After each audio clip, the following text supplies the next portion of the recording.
la niña atropellada ayer en la Ecológica no era un animal. Hay que dar con quien la atropella. Y que conste, soy de los que sabe, y muchas veces lo dice, aunque sea impopular, no todo el que atropella a una gente tiene que quedarse si se siente inseguro, porque ha pasado, hasta linchamientos ha habido en barrios. Ahora, donde ocurre esto, queda tirada, el vehículo se va, la deja, después comienzan a acercarse las personas, los que estaban en las inmediaciones, los vehículos que se detienen. Ahora bien, tenemos una situación. La Ecológica comenzó usándose un carril nada más. Comenzó usándose un carril. Durante mucho tiempo era un carril que llegaba hasta el Regina. Sí. Y después vino la ampliación, obviamente, a 2 carriles, que primero llegaba hasta un punto y fue continuada a la hípica, sí. Y después se terminó, ya tiene incluso un peaje, sí, que llega hasta la autovía del Este. Entonces, ¿qué ocurrió? En ese proceso, la vía no tiene todavía, a esta altura que nosotros estamos hablando, los pasos peatonales, sí, donde los necesita. Y este no es el primer caso. Tuvimos el muchacho que mató el camión. Pero, José Luis, discúlpame. Yo sí, ayer decía, o creo que ayer hablábamos, de que la sí, Ecológica se está usando como para pista de carrera. Sí, como pista de carrera. Hay un tema, insisto, tanto de vigilancia. Por ejemplo, yo quiero, incluso directamente, abro la pregunta y le voy a dar seguimiento a este tema. ¿Qué elementos tiene DGCET? Ojalá que los tenga, sobre todo de vigilancia, de cámaras, porque hay que dar con ese vehículo. Y que conste, yo no le estoy diciendo a nadie que si choque y se siente inseguro, ahora usted se va a la policía y dice, mire, pasó esto en tal lugar, pero no fue un animal que usted chocó. Wow. Es increíble eso. Esta sociedad tiene que revisar muchas cosas, incluyendo ese nivel de insensibilidad cuando ha ocurrido un daño de este tipo, y que pudiera una persona perfectamente entender y bueno, explicar, y que si hay un incidente, un accidente, pero no dejar ahí. Esa muchachita que a lo mejor pudo recibir primeros auxilios y no lo recibió, y hoy no está con vida. Es que es criminal dejarlo abandonado. Sí. El crimen no está en el accidente, en el atropello como tal. El crimen está en cuando tú dejas abandonada a la persona. Y hay que crear conciencia con ese tema. Y cuando lo agarren hay que dar ejemplo. Hay que dar ejemplo. Miren lo que pasó con ese niño de la hija de mi amiga, que murió finalmente. ¿Dónde está la muchacha? ¿Qué están haciendo con ella? Sí. Nada. Así que yo espero y le vamos a dar seguimiento a esto. Le vamos a dar seguimiento porque hay formas y hay maneras.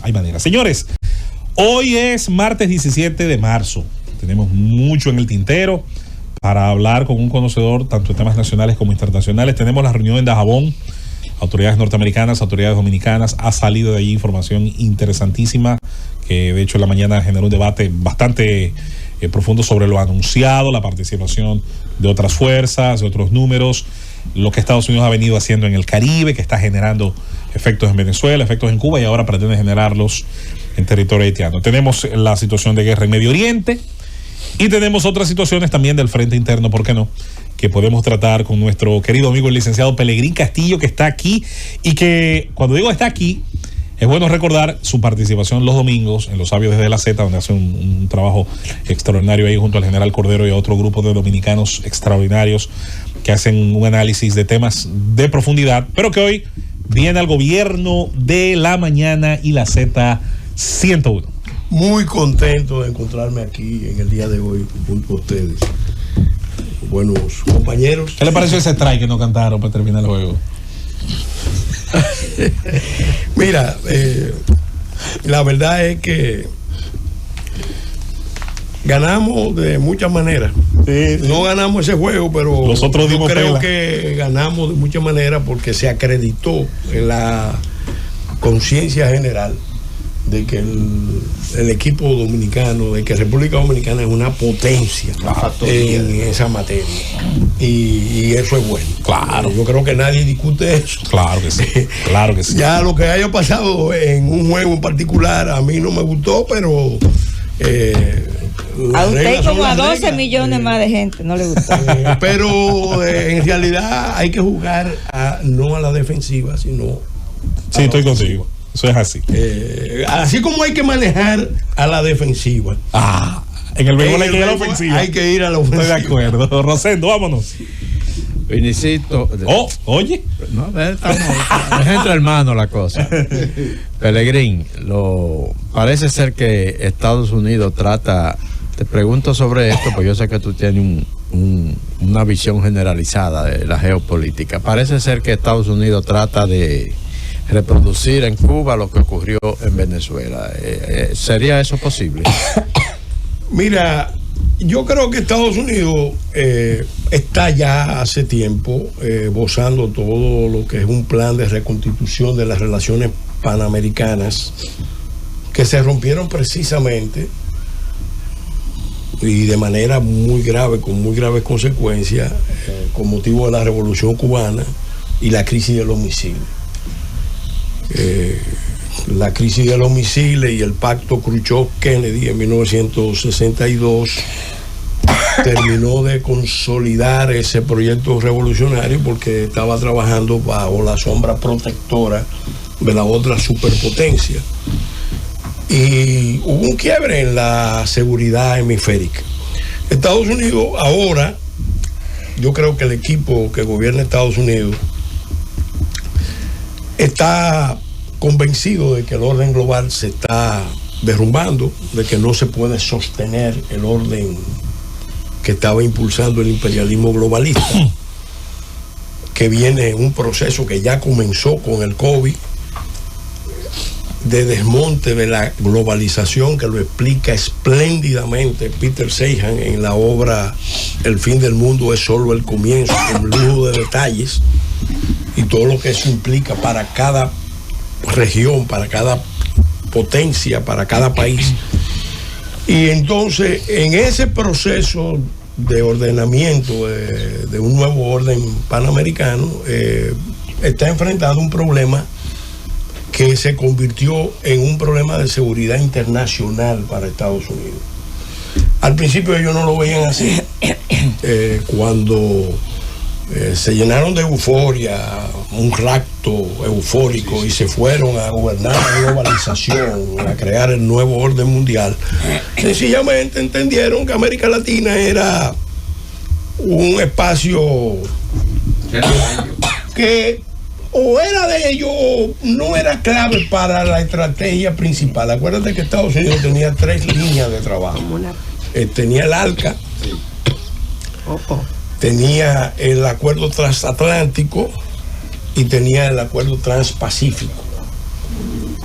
Pero toda la doctrina norteamericana, todos los teóricos, los pensadores norteamericanos concibieron que el siglo XXI iba a ser el siglo de Chimérica, de una relación idílica con una China convertida en la fábrica del mundo, sometida tradicionalmente a esa posición, que no iba a plantearse una revisión del orden mundial.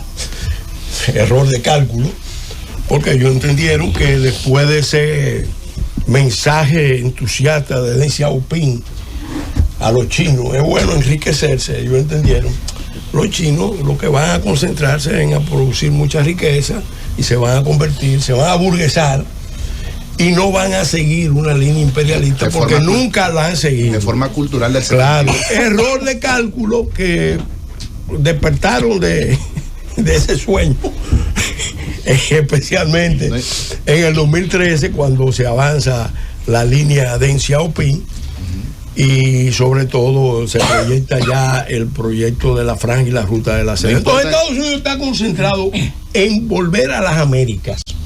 Pero ¿qué pasa? Para volver a las Américas tiene que librar una batalla porque ese espacio que dejó fue ocupado por varias fuerzas, actores, rivales de Estados Unidos, que estaban aquí disputándole, esto es una guerra global híbrida, disputándole primacía en casi todas las áreas. En el Caribe eso se vio claro, yo lo describí en mi libro Choque de Potencias en el Gran Caribe. La estrategia china es demostrar que Estados Unidos es un tigre de papel en el Caribe, porque si es un tigre de papel en el Caribe, imagínense a nivel mundial. Esa estrategia,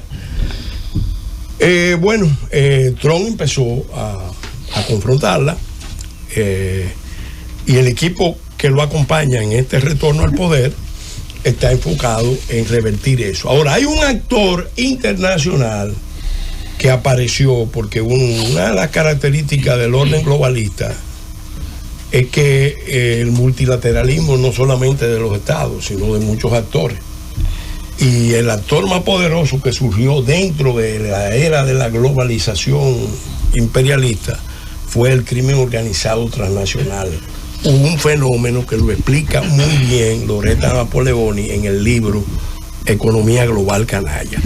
La globalización se enfocó en debilitar los estados nacionales, en considerar que eran espacios que tenían que ser superados, barridos, eliminados, las fronteras, y crear el estado mercado, ya no basado en ciudadanos, sino en clientes. Y en América Latina, en esos espacios se metió el crimen organizado transnacional que opera en todo el mundo, en Estados Unidos, en Rusia, en China, en Japón, en Medio Oriente. Pero el paraíso para muchas operaciones, especialmente del crimen, del narcotráfico, el lavado de activos, muchas actividades ilícitas, está en América Latina. Miren, pongo el ejemplo de México, que es la materia pendiente en las relaciones de Estados Unidos con América Latina. Buscaglia, un investigador muy acreditado, hizo una investigación del grado de penetración del crimen organizado transnacional en México. Son 25 actividades que están enlistadas, y México, de las 25, lideraba en los primeros 3 lugares en 23. El último escándalo fue el famoso escándalo del huachicol. Sí. Robo de combustible. Robo de combustible. ¿Dónde lo vendían? Lo vendían en todo el Caribe. Y aquí nosotros veíamos en Bahía de Ocoa, venían barcos de diferentes partes de Sudamérica, de Venezuela, a vender combustible ilícito. Pero eso para hablar de un ilícito que tú dirás, bueno, no causa tanto daño. Pero, óigame, el fentanilo, ahí fue que hubo un punto de inflexión en Estados Unidos, que estaba negado a ver esto como un problema de seguridad nacional, porque ellos entendían que el poder que ellos tenían le permitía ver esto como una cuestión marginal, e incluso usarlo a conveniencia, porque lo usaron a conveniencia, porque en eso hay que estar claro. Ahora, cuando ellos ven 500,000 de muertos entre el 20 y el 25 con fentanilo, empiezan a reaccionar y a tratar de echar hacia atrás todo eso. Y eso es lo que yo creo que está pasando. Obviamente, lo digo para cerrar. Mira, América Latina tiene una oportunidad. Nuestra América, con la América que no es nuestra, para usar la terminología de Martí, tiene una oportunidad de reconstituir el espacio panamericano en base a 3 instrumentos. El TIAR, que está vigente, técnicamente está vigente. Solamente creo que unos cuantos estados lo han desmontado, pero eso tiene que ser reformulado. Y creo que el escudo de las Américas fue un primer paso para ir creando condiciones para un acuerdo más profundo, que incluya el crimen organizado transnacional como una fuerza autónoma supranacional que afecta a los estados, porque no es solamente Estados Unidos que está afectando. Aquí tenemos, ustedes están hablando de un tema, aquí tenemos 300,000 adictos, mínimo 300,000 jóvenes adictos, y esas conductas que ustedes ven de una gente en un motor sin casco, haciendo piruetas o haciendo carreras, miren, en un porcentaje importante de los casos tiene que ver con el tema porque hay un impulso. Entonces, el segundo instrumento, Susana, yo creo que Estados Unidos tiene que plantearse también, y América Latina, porque esto no es un tema de Estados Unidos, es de nosotros también. Bueno, vamos a constituir, vamos a rescatar el ALCA y a reformularlo sobre otras bases. Y el tercer elemento es vernos como el fundamento de una nueva civilización, porque Occidente se está derrumbando, vamos a estar claros. El Occidente histórico que se fue creando en los últimos 500 años, como dice Manuel Todd, está en proceso de caída, y donde más se nota eso es ahora mismo en Europa. América Latina, creo que es la estrategia de Trump. Por eso el secretario de Estado es latinoamericano. América Latina, bueno, nosotros necesitamos crear un espacio de integración, de prosperidad, de seguridad. ¿Cuál es el problema que hay con Estados Unidos? Ellos tienen mucho poder y además tienen que darse cuenta de que la alianza con estos países tiene que hacerse sobre la base de unas nuevas relaciones con unos nuevos criterios. No una relación de vasallaje, no una relación de la vaselina. Son la potencia a nivel mundial, pero ellos no necesitan tanto como nosotros necesitamos de esa alianza. Ahora, lo que no podemos aceptar es que esa base de alianza descansen en las relaciones de alianza histórica que Estados Unidos ha sostenido con los dueños de la finca con pasaporte, con los sectores de élite, con los sectores de negocio, porque esto o es una, y yo lo dije, esto que estoy diciendo aquí, lo dije en el Capitolio hace muchos años, en una reunión de líderes del Congreso norteamericano, y tuve el privilegio de ser invitado, y le dije claramente, la relación tiene que integrar seguridad, comercio e inversión, pero además la relación no puede ser solamente con las élites modernizadoras, con las élites complacientes, porque aquí hay naciones, aunque no lo parezca a veces, no, porque hay que ser justo, aunque no lo parezca a veces, aquí hay naciones históricas, y entonces entender eso es muy importante. Peregrín, es difícil entrevistarte porque uno tiene una pregunta, pero entonces tú ahí vas diciendo y uno la va cambiando al final, y es un solo chance que uno tiene. Yo voy a la básica.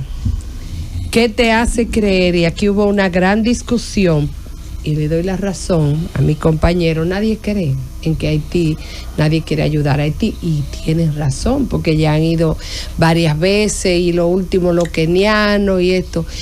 ¿Qué de diferente tú le ves a esta gente del chat que van a esta misión a Haití de los que están saliendo de Kenia? ¿Tú le ves algo? Mira, por no preguntarte de Trump, porque tú hablas de los chinos, pero los chinos no han invadido nada.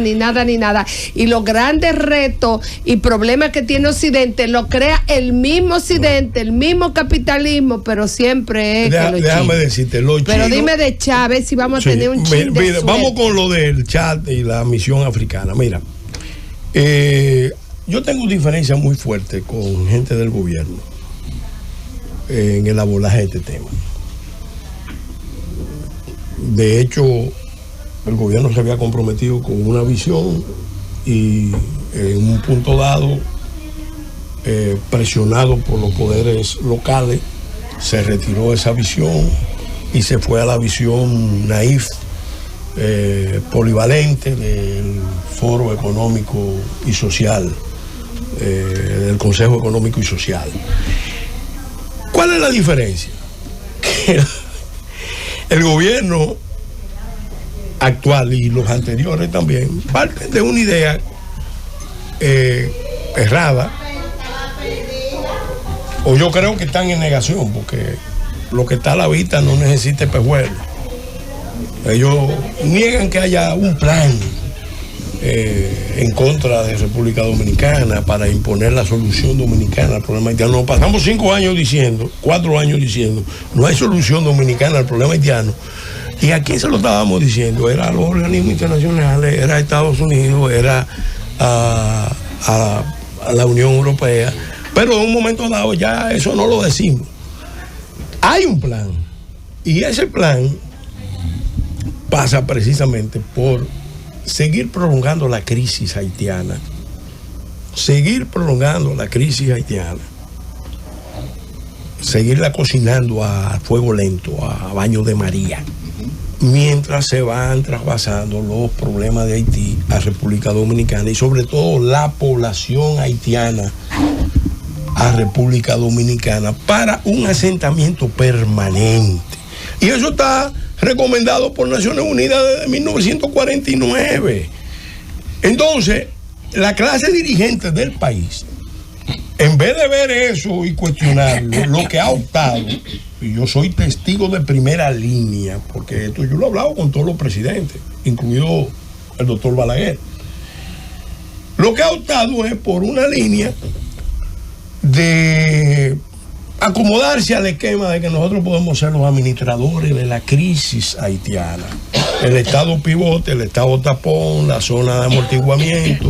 Y eso en 30 y pico de años, lo único que ha demostrado es que los problemas de Haití se agravan y que nosotros nos vamos desestabilizando y perdiendo potencial como nación, aunque nos den los números que nos quieran dar, porque yo soy de los que tiene una posición crítica frente a todo ese relato que hay de unos números grandiosos.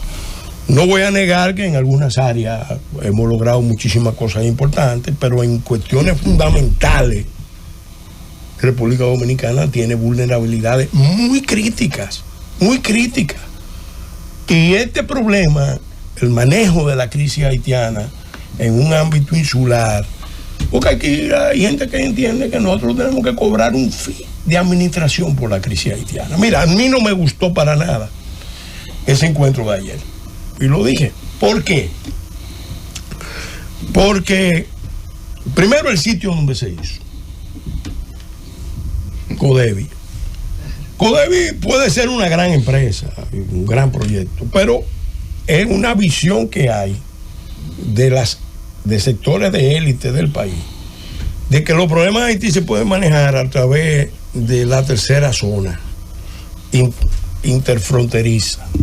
La segregación de un espacio de territorio dominicano, un espacio de Haití, para la generación de lo que yo llamo la frontera viva, el plan Quisqueya binacional. Es un plan elaborado, presentado públicamente. El muro económico, la frontera humana. Eso tendría sentido si hay un compromiso de reconstrucción de Haití en Haití, porque el problema es otro. El problema es otro. Y aquí todo el mundo sabe que el problema no son las bandas. La banda es parte del problema. El problema es la condición de estado fallido de Haití, que la reconoce todo el mundo y todo el mundo se hace el sueco con este tema y carga el problema aquí. Y aquí aparecen los sectores del empresariado que quieren, miren, nosotros vamos a manejar la crisis haitiana. Entonces se van a Codevi a anunciar qué. Y cada vez que viene una misión del exterior van a Codevi a anunciar qué. Empresa haitiana, porque Codevi es una empresa haitiana. Que entonces nosotros vamos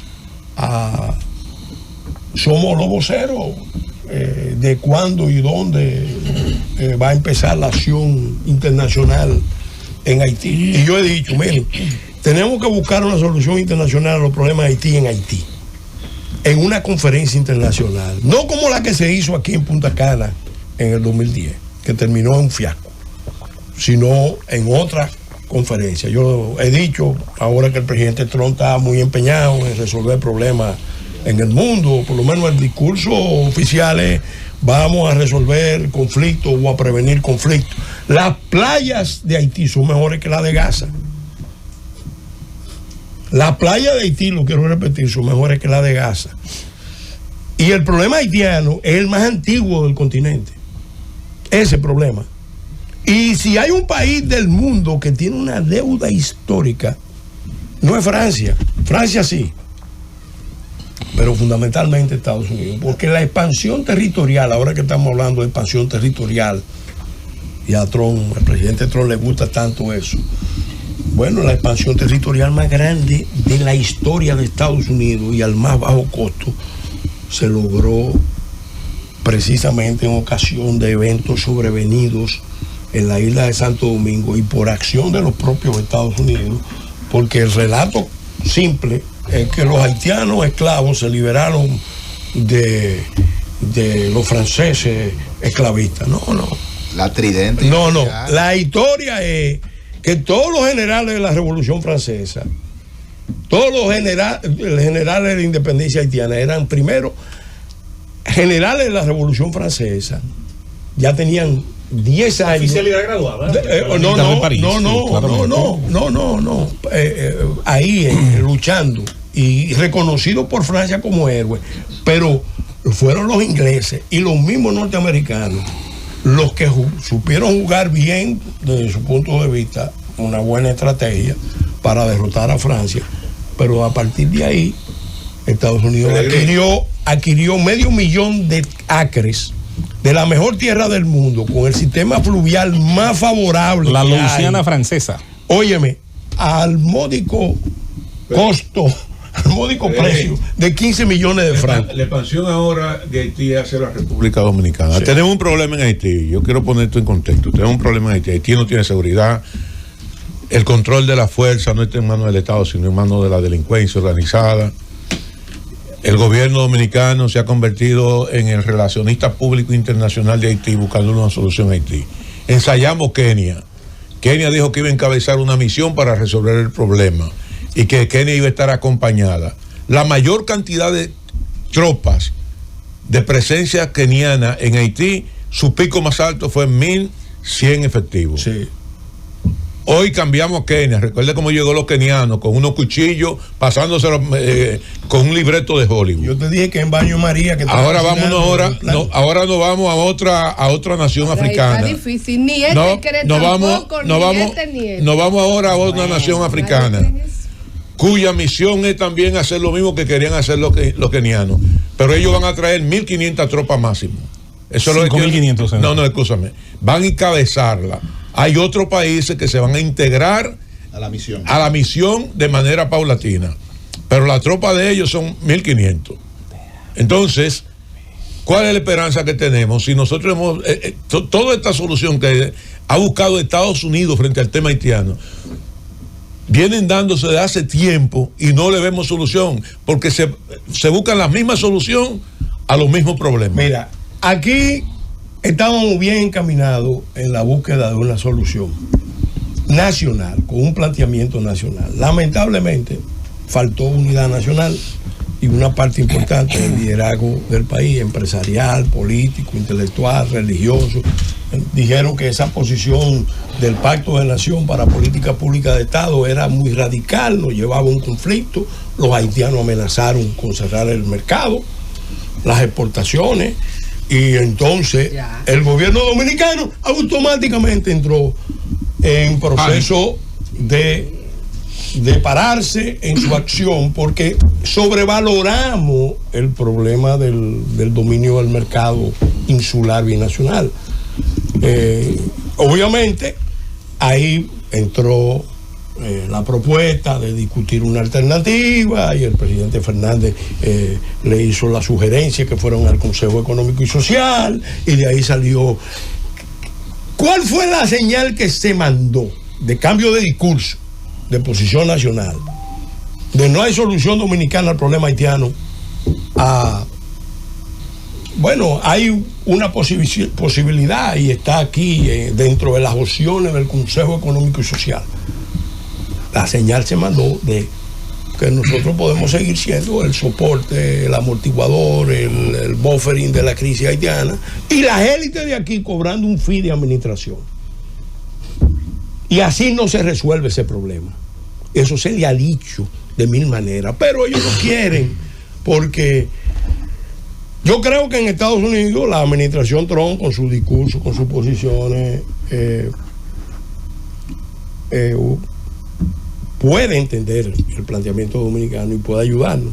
Pero si los dominicanos quieren seguir manejando la crisis en el ámbito del mercado, Estado-mercado insular binacional, con un criterio comercial, sin considerar los costos y el potencial de conflicto que eso implica, evidentemente Trump, yo lo he dicho, ni Trump, ni Marco Rubio, ni el equipo ese van a venir a hacer el trabajo que nos corresponde a nosotros. Si perdemos esta oportunidad. No, si nosotros como país no nos plantamos como nación a demostrar que hay intereses nacionales superiores a los intereses de los grupos económicos que creen que esto es una finca con pasaporte y que somos una república. Si eso no se hace, entonces cuando despertemos ya el conflicto estará montado. Yo personalmente estoy convencido. Fíjense que cuando vino la fuerza de Kenia vino en el interés de jugar ese papel, pero hubo dos actores regionales que no permitieron, que fueron Venezuela y Colombia. Porque inmediatamente venían las tropas, los haitianos, que sí saben lo que están haciendo. Porque los tres grupos que están confrontados, esa confrontación llega a un límite. Ellos saben ponerse de acuerdo en una estrategia que envuelva, que arrastre, que involucre, que sume a República Dominicana. Entonces esos tres grupos, ¿qué hicieron? Yo seguí el proceso donde Leslie Voltaire le pidió a Maduro y al ALBA que impidiera, que bloqueara el envío de tropas internacionales, porque eso era un problema que tenían que resolverlo los haitianos entre los haitianos. Y Maduro inmediatamente convocó a Petro y a la CELAC, y Xiomara Castro inmediatamente se sumó, y Raúl González también, y montaron a nivel regional la contra a una acción que había resultado el Consejo de Seguridad de Naciones Unidas. Y la OEA, que es un organismo totalmente inoperante, tampoco pudo. Marco Rubio le dijo a los países de América Latina, mira, ese escudo de las Américas debería ser, en todo caso, el que retome el tema de Haití. Claro. Pero ¿qué pasa? No, chat. ¿Por qué? Porque, ojo con esto, cuando Kenia estaba encabezando, el presidente Ruto de Kenia hizo un anuncio que a mucha gente le pasó desapercibido. Yo que estoy estudiando esto hace mucho, lo capté inmediatamente. Él dijo que iba a presentar ante la Unión Africana una resolución para declarar a Kenia, a Haití, la sexta región de África. La sexta región de África. Obviamente lo hacía en un momento en que la administración Trump estaba peleando con Sudáfrica, porque estaba cuestionando el rol de Sudáfrica en las persecuciones a las minorías blancas en Sudáfrica. Entonces ahí viene la contradicción cultural. Esto que estamos aquí, esta es la tercera frontera geopolítica de Estados Unidos, pero desde el punto de vista de civilizaciones, hay gente que la está, bueno, de hecho es una zona de fractura de civilizaciones. Ahora nosotros tenemos que ver si va a ser la punta de unión, el Caribe de las Américas, o si se va a convertir en un foco de tensión entre civilizaciones y visiones culturales diferentes. Ese es parte del problema que hay. Pelegrín, hace unos años la diáspora haitiana hizo manifestaciones en Estados Unidos, sobre todo en Atlanta, y también lo hizo en Europa, como una manera de llamar la atención de los organismos internacionales para que le den participación en una reestructuración de Haití, en una intervención. ¿Por qué nunca en ninguna propuesta figura la diáspora haitiana, independientemente de que la diáspora haitiana mueve mucho dinero, tiene un lobby muy fuerte y de alguna manera tiene una participación política afuera? Mira, a mí me lo explicó muy bien un líder de la diáspora haitiana, que además es un gerifalte de la política americana hacia el Caribe. Yo no sé si está retirado, pero en ese momento era un super personaje en un evento del Instituto de las Américas en Washington. Yo no lo conocía, se me presentó, me invitó a que conversáramos y comimos en el evento juntos. Había un embajador dominicano que me acompañaba y él me dijo: nosotros estamos felices porque porque ya los empresarios dominicanos y los empresarios haitianos con los cancilleres se reunieron en Florida para definir el proyecto insular binacional de los 25 millones. Y la razón que daban era que nosotros teníamos que estar unificados para el comercio y la inversión para el momento en que Cuba se abriera, porque el argumento era que una Cuba abierta al comercio y la inversión iba a terminar provocando un flujo de inversión enorme hacia Cuba y que la isla iba a perder interés si no presentábamos una oferta de un mercado el más grande del Caribe, unificado. Eso me lo planteó. Sin embargo, me dijo esto que yo no lo olvidé. Me dijo, nosotros tenemos un grave problema, los haitianos, y es que esos blancs ricos, que son los que estaban en Florida, en la Universidad Internacional de la Florida, discutiendo esos planes, no meten a los haitianos de la diáspora, y especialmente de Estados Unidos y de Canadá, en la ecuación como actores. Entonces, por eso la contradicción histórica que hay entre esa diáspora haitiana, que está resentida con esos blancos ricos, porque son los que apoyan todas las opciones de fuerza en Haití, y según ellos los que derrocaron a Aristide, los que se lucraron con Duvalier, todo el discurso que hay, pero ellos dicen, nosotros queremos ser parte. Yo he hablado con líderes de la diáspora haitiana en Estados Unidos. Incluso ellos se están involucrando.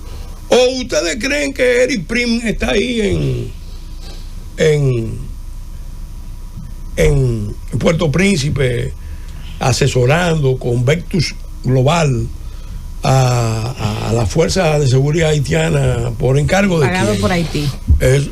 Pagado por Haití, pero a instancia de las gestiones que se hicieron en Washington. Claro. Lo de la diáspora. Porque la diáspora originalmente lo que tenía en mente era formar una fuerza expedicionaria con veteranos de las Fuerzas Armadas norteamericanas y enviarla allá. Eso era el plan original. Y esa es la realidad. Entonces, ¿qué es lo que pasa? Los tres sectores, porque está el sector que encabeza Aristide y Moy Yanchar. Yo conozco a Moy Yanchar, él me visitó en par de ocasiones en el Ministerio de Energía y Minas. Hablamos mucho. Aristide sigue siendo el líder con más legitimidad de Haití. Así como ustedes lo ven. Ustedes han visto esos cocodrilos que están con los ojos fuera, tranquilos, aparentemente, que no se ven. Es una fuerza, es una fuerza. Y es la fuerza de la conexión con África. Porque cuando lo exiliaron en África, él tejió toda una serie de contactos, de redes, para venir, ya no solamente con las fuerzas de Estados Unidos, sino con las fuerzas de África, a enfrentar a los blancos ricos y a sus socios dominicanos, porque esa es la visión que hay. Es una visión cargada de racialismo, cargada de etnicidad, porque las identidades ahora ya no son nacionales, son étnicas, raciales, culturales, religiosas. ¿O ustedes creen, miren, para que ustedes vean los vericuetos, las dimensiones de este tema? Ahí está metido de cabeza. La diáspora haitiana, ¿quién mueve? A la Nación del Islam. Y la Nación del Islam, encabezada por Luis Farrakhan, está dándole un impulso al Islam, pero no es al Islam clásico, ojo, es al Islam que en la historiografía haitiana y regional está asociado al macandalismo, que supuestamente el sacerdote. Sí, pero en el relato, la famosa misa de 1700. En 1752, 152. Macandal, según que era jamaiquino, según Aimé César, uno de los más grandes intelectuales de la negritud que nace en el Caribe. Carpentier también escribió de Macandal. Bueno, sí. Pero Aimé César, ¿qué es lo que describe de Macandal? Que Macandal era un esclavo islamizado, y que cuando él lanza el grito de guerra lo hace proclamando la sajada. Entonces ahí empieza la vinculación del vudú con el Islam, y eso ahora lo están reviviendo. Y si ustedes quieren una muestra, busquen en internet el evento de los sacerdotes negros que organizó, el evento que organizó la Nación del Islam en Washington hace 10 años, donde puso 3 personajes a representar las relaciones de la isla: Macandal, una sacerdotisa vudú que hizo la invocación de White Caimán, de Duty Botman o de Botman Duty. Y entonces un dominicano con un nombre muy llamativo, Vladimir X, o Malcolm, que no era por Putin, y le pusieron X para asociarlo a Malcolm X. El que oye el discurso que está ahí y sigue lo que ellos han estado planteando y lo que ha estado planteando Farrakhan ahí en Haití. Entonces, vamos a estar claros, ahí nos están preparando, vamos a decirlo en buen dominicano, nos están preparando una camarona. Ahora aquí hay grupos que o le tienen miedo al tema y no quieren hablar claro y plantearle a los líderes del continente lo que tienen que plantearle, porque el continente tiene una deuda histórica con Haití. Y en este momento, o hablamos claro, o nos dejamos sentir, o sencillamente nos van a aplastar como nación. Pelegrín, no me queda claro si usted entiende que en esta oportunidad existe la voluntad política de parte de los Estados Unidos para hacer lo que hay que hacer allí, que lo primero que hay que hacer es eliminar las bandas. Sí, no, eso está... eliminar las bandas. Entonces, ¿cree usted que en esta oportunidad, por lo que hemos visto, real y efectivamente los Estados Unidos tienen esa voluntad? Porque si la tienen, lo hacen. Tienen la voluntad política de eliminar las bandas y empezar a sentar las bases, digamos, de cierta gobernabilidad en Haití. Eso por un lado. Y segundo, las relaciones nuestras con Haití, que evidentemente son importantes desde el punto de vista comercial, pero veo que también usted ahí hace un dejo de crítica a la importancia que tiene para el país. El mercado de los mangos bajitos. Esa relación. De don Martín Garata. ¿No cree usted que llegado el momento, si se da esa estabilidad en Haití, beneficia a la República Dominicana para seguir desarrollando las relaciones comerciales con Haití? Mira, incluso también para de alguna manera también regular el tema migratorio? Mira, Julieta, hay un tema en lo inmediato. Estados Unidos está enfocado en asegurar su región. Lo de Venezuela era clave y tenía que ver con el conflicto, y tiene que ver con el conflicto del Medio Oriente, porque ellos sabían lo que iba a pasar con la continuación del conflicto de los 12 días, que hubo una pausa. Entonces ellos necesitaban asegurar Venezuela, que es donde están las reservas mayores de hidrocarburos, y alinearla, porque esto tiene que ver con la economía global, y obviamente también advertirle a China que está usando su arma favorita, que es la manipulación de la cadena de suministro, de comercio y la cadena de suministro de materiales críticos y tierras raras. Esa es parte de la guerra que tenemos. Entonces, tiene que asegurar eso. La ruptura del vínculo Habana-Venezuela evidentemente pone a Cuba ya en proceso de caída. Pero Estados Unidos sabe perfectamente que Haití y la isla de Santo Domingo un eslabón delicado, porque yo lo he advertido y lo reitero aquí: si hay un punto de la zona donde se puede detonar una crisis que se convierta en un atolladero para los Estados Unidos, es la isla de Santo Domingo, generando un conflicto entre los dominicanos y haitianos. Y eso no es nada complicado. Eso no es nada complicado y ellos lo saben. Ahora, asegurar a Haití es un paso importante que debe acompañar el proceso de transición en Cuba, porque ellos no pueden darse el lujo de ir a un proceso de transición en Cuba pactado, no pactado. Eso va a el proceso histórico lo va a determinar, pero sin asegurar a Haití, porque eso puede ser muy peligroso. O sea, un estado fallido en el centro mismo de tu tercera frontera, donde el crimen organizado transnacional domina, y donde ya en un escenario donde los drones, señores, hay que ver lo que publicó Zelensky hoy en su cuenta, hablando del tema de los drones. Hay que ver lo que publicó Zelensky, señalando claramente que el escenario de guerra cambió totalmente con la incorporación de armas como los drones. Óigame, los drones y los misiles.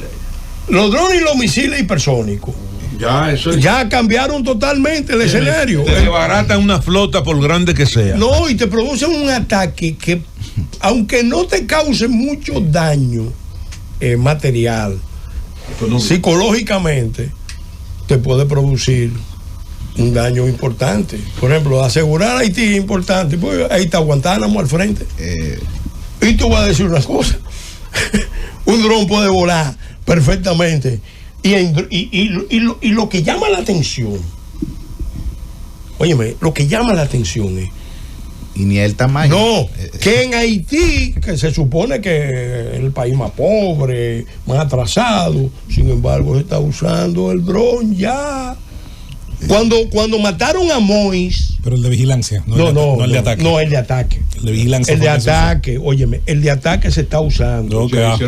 Incluso cuando mataron a Mois, lo relata un periodista colombiano que hizo una investigación, en la operación, no para atacar, pero sí para impresionar, monitorear, metieron drones. Pelegrín. Entonces, ¿qué es lo que tenemos que tener cuidado? Miren, nadie nos va a cuidar a nosotros si nosotros no nos cuidamos. Y nadie va a defender los intereses nacionales de la nación dominicana, no de los grupos económicos, de los dueños de la finca con pasaporte. Miren, la gente no se ha dado cuenta. Hubo un viaje a Washington de 3 altos empresarios dominicanos que fueron allá a reclamar que restablecieran la ley Hopel, porque el esquema que se montó a nivel insular es precisamente el esquema de coproducción Codevi. Y esos 3 altos empresarios fueron a hablar,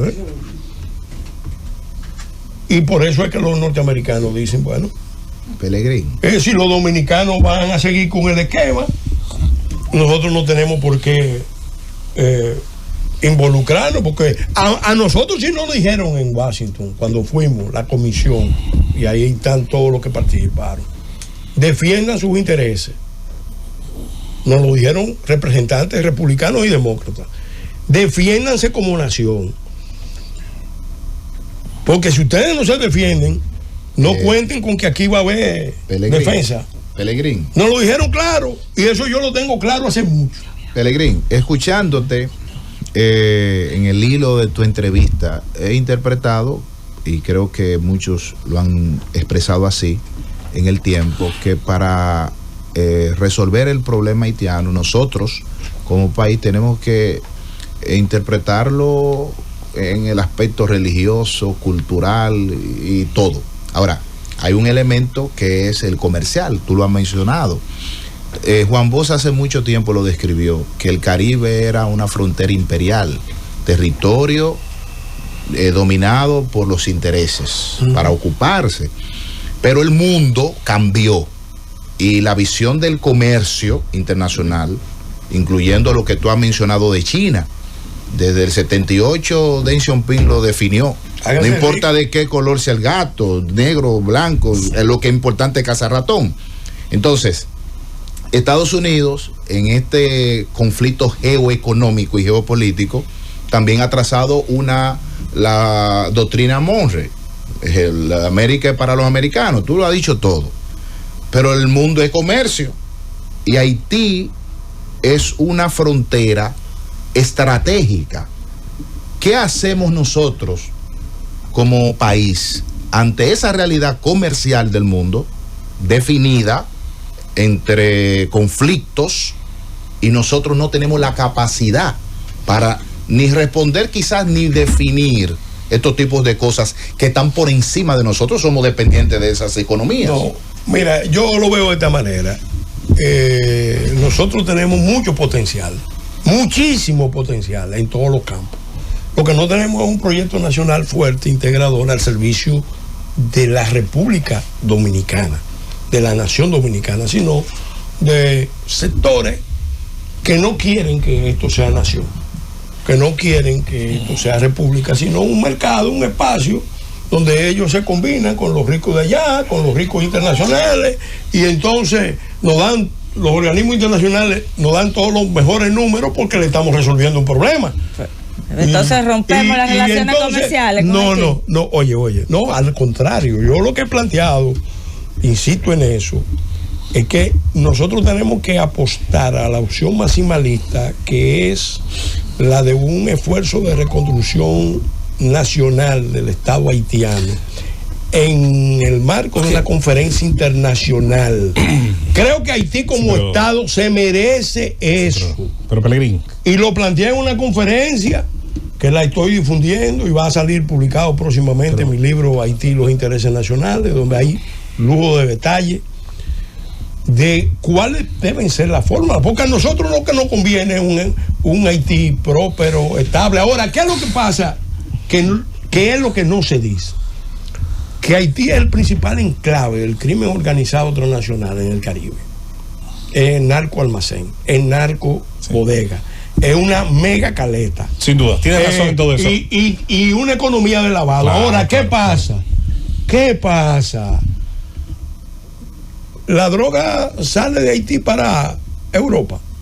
No, para la droga Unidos, sale de Haití para Estados Unidos. Pero no, ¿por dónde pasa esa droga? ¿Por dónde pasan esos ilícitos?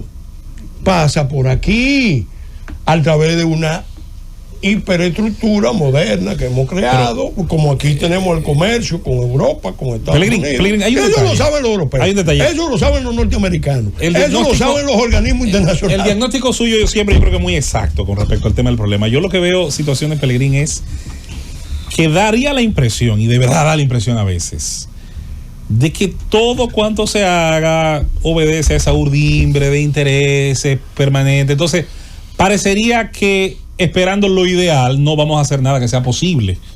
O sea, esperando el momento ideal, que los 9 planetas se alineen, que las causas sean las justas, que participen los que deben. Mientras tanto, parecería que la idea, entonces lo perfecto es no hacer nada en lo que esperamos. Eso, porque los intereses van a existir siempre, Pelegrín. Yo quizás tengo una definición de la política muy especial. Yo acepto el principio de que la política es el arte de lo posible, pero le pongo una coletilla. En el arte de lo posible, después de haber intentado alcanzar seriamente lo que parece imposible. El problema es que esperando el ideal. No, lo que pasa, no va a coger la noche. Lo que pasa es que cuando aparece grupo que se arrogan la representación de los intereses nacionales y dicen, nosotros vamos a gestionar la crisis haitiana y queremos un fin de administración, no están pensando en la nación dominicana. Y eso no resuelve. Y la experiencia histórica, los datos duros, nos dicen que eso ni ayuda a Haití a salir al camino, nos desestabiliza a nosotros. Y lo peor, lo quiero advertir, porque esas son las señales que no podemos mandar, que tenemos que evitar. La idea de que nosotros podemos ser hegemónicos en la isla de que nosotros podemos ser el factor que juegue. No. Esa es la trampa. Porque yo te voy a decir, si yo fuera haitiano, yo no aceptaría el esquema que lo están imponiendo. Haití es una nación emblemática, eso hay que reconocer. Pero es una nación singular porque tiene un estado fallido. Pelegrín, ¿en qué intercambio de relación entre dos mercados o poblaciones, con las diferencias, con las asimetrías que hay, no se imponen los intereses de la más desarrollada? Dime un ejemplo, pero por espérate, favor. Esa visión me la expresó un alto empresario dominicano en el año 1991. Estábamos mirando la ciudad. José Luis tenía 6 años. ¿Cuál ciudad? La ciudad de Santo Domingo. Yo pensé que era Puerto Príncipe. No, la ciudad de Santo Domingo. Me llama y me acerca para que vea la ciudad y me dice, mira, nosotros sabemos todos los problemas que hay en Haití, pero no te olvides que nosotros somos la parte más fuerte y en esa relación los intereses nuestros van a prevalecer. Mentira del diablo. Te voy a decir como diría cualquier mortal, cualquier pastor evangélico. Pero eso tiene más incidencia en el terreno que lo del Islam. No. Oye. Que lo practica el 1% Oye, de la cuando población. el deber de un país tiene que ser. Yo participé en una reunión de ministros con el alto empresariado dominicano. Yo era ministro de Energía. Estaba el ministro Temito Clemontá y el ministro de Relaciones Exteriores Andrés Navarro, canciller en ese momento. En la Asociación de Industria. ¿Cuál era el tema en el 2014?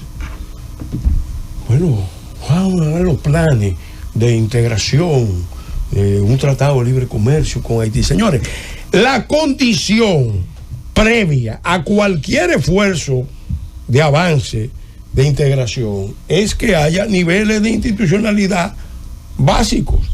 Entonces, si tú tienes un Estado fallido, no conciba una estrategia de integración sobre la base de que vamos a dominar, porque en el fondo, cuando tú tienes ahí, mira, mi papá se lo dijo varias veces al alto empresariado, y en esa reunión yo desentoné precisamente porque le advertí que la prioridad tenía que ser levantar Haití, reconstruir sus bases nacionales, y después de eso, cuando tú tengas una economía, claro, nosotros vamos a ser los grandes beneficiarios de un Haití estabilizado y de un Haití próspero y de un Haití que renazca como nación. Para esa reconstrucción hay que hacer algo primero, usted lo sabe. Sí, pero, el que quiere tortilla tiene que romper huevos. Pero la solución no es meternos allá. No, yo no digo meternos. La solución. Alguien tiene que meterse, que bueno, que no vamos a hacer nosotros. No. Eso es lo importante. No, espérate. Si eventualmente el asunto se complica y nos desborda la crisis, miren, el que se va a meter, ¿tú sabes quién es? ¿Quién? No va a ser el Estado Dominicano. No, y qué bueno que no. Ni va a ser la Fuerza Armada, va a ser el pueblo dominicano. ¿Cómo? El que se va a meter. ¿Cómo el pueblo dominicano? Bueno, porque señores, en términos objetivos, lo que está pasando es que nos están transfiriendo la crisis haitiana a la República Dominicana. Mire, y ahí están todos los números. Hablando de números, antes de 475 asentamientos en el territorio nacional solamente dicen una cosa: se está perdiendo la cohesión social y territorial. Y eso, todo el que estudia. Es un tema económico. No es económico, es que esto no puede. Mira, un problema internacional no se puede resolver con un enfoque de negocio. Ese es el problema. Los haitianos que están aquí son la visión de mano de obra barata que ha tenido el dominicano siempre, porque nos cantamos y nos lloramos. No, pero ojo. Para el azúcar, para la construcción. Ojo. ¿Tú sabes por qué no se ha mecanizado el campo dominicano?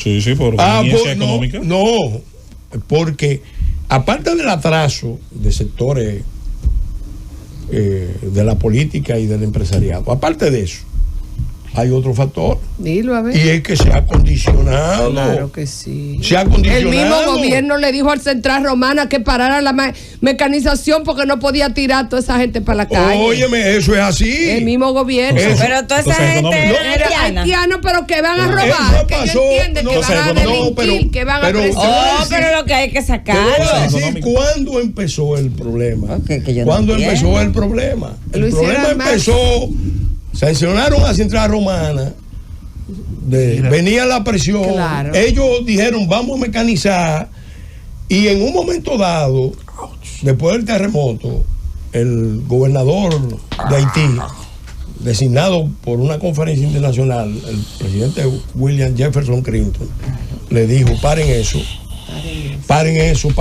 porque Clinton es el que tiene el compromiso con la diáspora haitiana, con el caucus afroamericano, con los poderes de fusionar la isla. Vamos a estar claros. Yo estuve en Washington acompañando al presidente Leonel Fernández cuando era candidato a la vicepresidencia con el profesor Juan Bosch.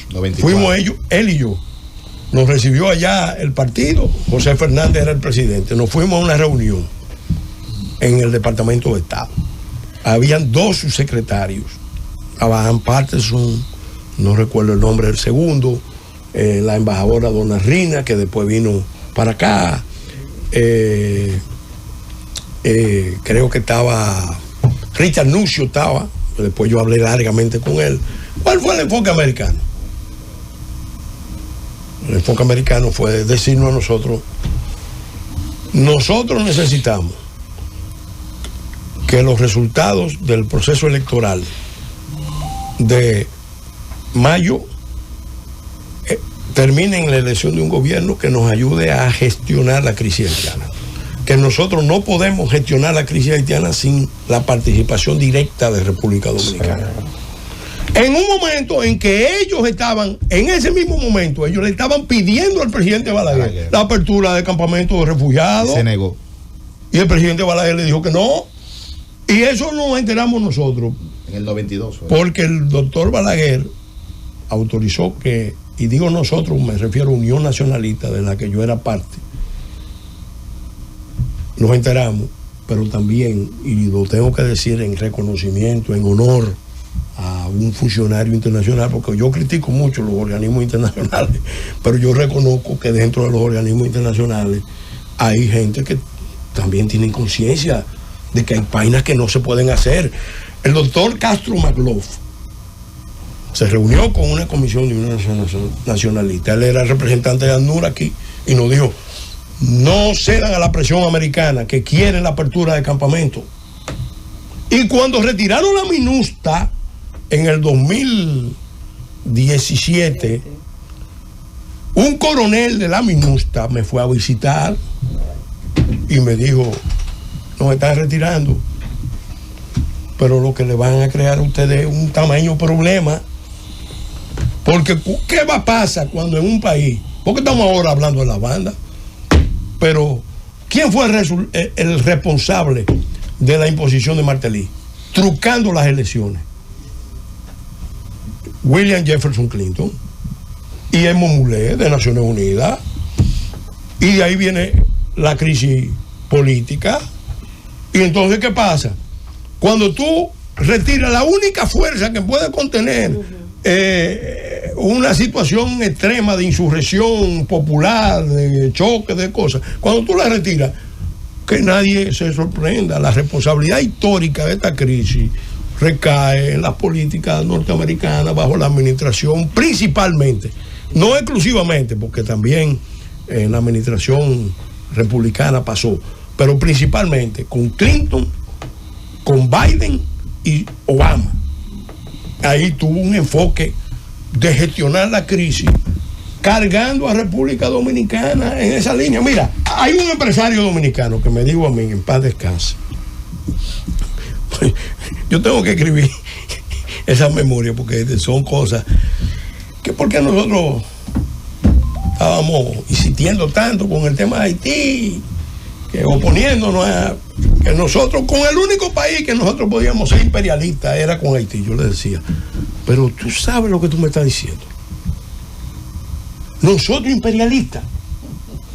Sí, la estrategia del país es que no lo imperialicen. Exacto. Que no nos agredan, que no nos desestabilicen. Es defensiva. No puede ser ofensiva. No. Porque él tenía una idea que se la transmitía a su primo haitiano.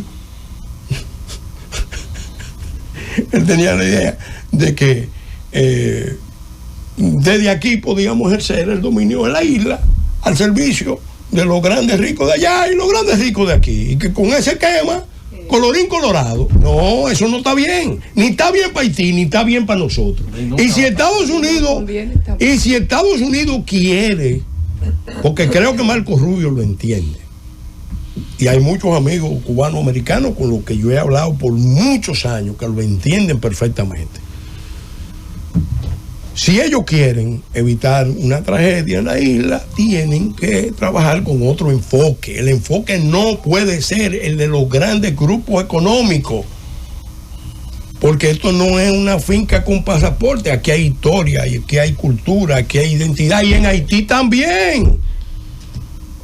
Entonces no pueden manejar esto no con un enfoque de negocio, no. El enfoque de negocio es necesario. Pero ese es el enfoque. Pero el enfoque de negocio es necesario. De hecho, cuando yo planteo 1x7 Plus, lo que estamos planteando es un abordaje de 7 actores o grupos de actores para reconstruir un país y darle un futuro, pero para crear una economía. Ahora, se va a crear a nivel de la frontera, como quieren.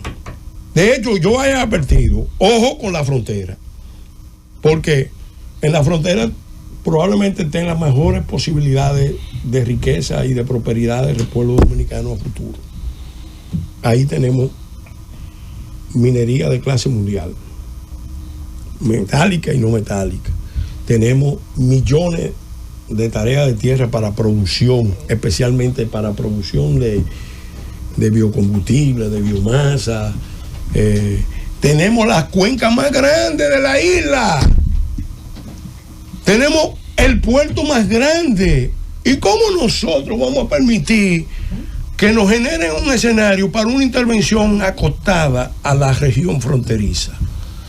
Que van a venir con el argumento de que no hay que parar el pleito de Tutsi y Hutus. Yo lo he advertido aquí. Aquí hay gente que está conduciendo el abordaje de este tema a la confrontación con el haitianito de la esquina.